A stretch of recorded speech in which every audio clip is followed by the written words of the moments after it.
বাংলাদেশ তো ভালোই ঠান্ডা হয়ে গেছে, ভালোই চলছে, হঠাৎ এই দেশটাকে গরম করার জন্য যারা উঠে পড়ে লেগেছেন তারা থামেন। আমরা দেখছি এই দেশে যত বিশৃঙ্খলা করার জন্য চেষ্টা চালাচ্ছে, পেছনে সব টাকাওয়ালাদের অবদান।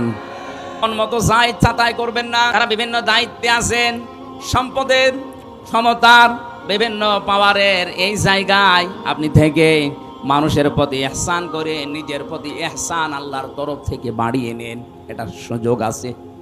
একটা মানুষের অপরাধ যদি আপনি জানা শোনার পরেও যেভাবে হোক গোপন করে তারে বাঁচিয়ে দিতে পারেন, মহান আল্লাহ কিয়ামতে আপনার ৭০টা দোষ গোপন করে বাঁচিয়ে দেবেন। বলেন আমিন। অবতাগি ফিমা ওয়ালা তাহসিন কামা আহসানাল্লাহু ইলাইকা ওয়ালা তাবগিল ফাসাদা ফিল আরদ। জমিনে বিশৃঙ্খলা তৈরি করা যাবে না।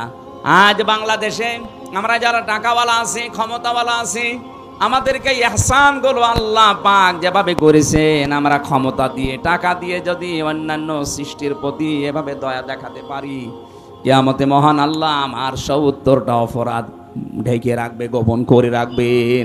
এ সুযোগটা আল্লাহ টাকাওয়ালাদের, সম্পদওয়ালাদের এবং ক্ষমতাওয়ালাদের দিয়েছেন। হে টাকাওয়ালারা, তোমার প্রতি আল্লাহ যেভাবে দয়া দেখিয়েছেন, কিছুই ছিল না, তোমার এই পর্যায়ে আল্লাহ নিয়ে এনেছে। সুতরাং তোমার এই সম্পদগুলো দিয়ে তুমি ইহসান করবা মানুষের প্রতি, যেভাবে আল্লাহ দয়া দেখিয়েছেন তোমার প্রতি। যার যে স্ট্যাটাস, যার যে যোগ্যতা, যার যে জায়গা, ওই জায়গায় সে যেন সঠিকভাবে চলে। আমি আমির হামজা, আমারে আল্লাহ যা দিয়েছে, আমার বাবারে যা দিয়েছে, যদি এখন ২০ টাকা গজের কাপড় পরি আমার জন্য জায়েজ নেই। আমার পরা লাগবে কমপক্ষে ২৫০, ৩০০, ৫০০ টাকার গজের কাপড়, কারণ ওই যোগ্যতা আল্লাহ আমার এখন দিয়েছে। কথা বলেন না কেন?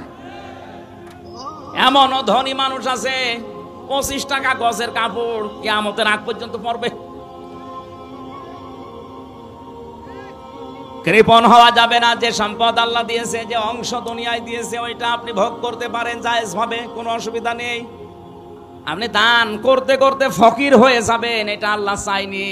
যার যে স্ট্যাটাস তাকে ওই অনুযায়ী চলা লাগবে। রংপুরের যিনি মেয়র আজকে ছিল আমার সাথে, উনি ঢাকা থেকে রংপুরে নেমেছে, ওখান থেকে ওনার বাড়ি মনে করেন ২ কিলোমিটার দূরে। উনি হেঁটে বাড়ি যাবে, ওনার জন্য জায়েজ নেই।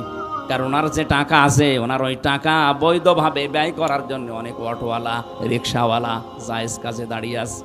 তাদেরকে ৫০টা টাকা দিয়ে আপনি বাড়ি পর্যন্ত যান, ওর ওই ৫০ টাকা দিয়ে ওর ব্যবসা, ওর সংসার চালাবে।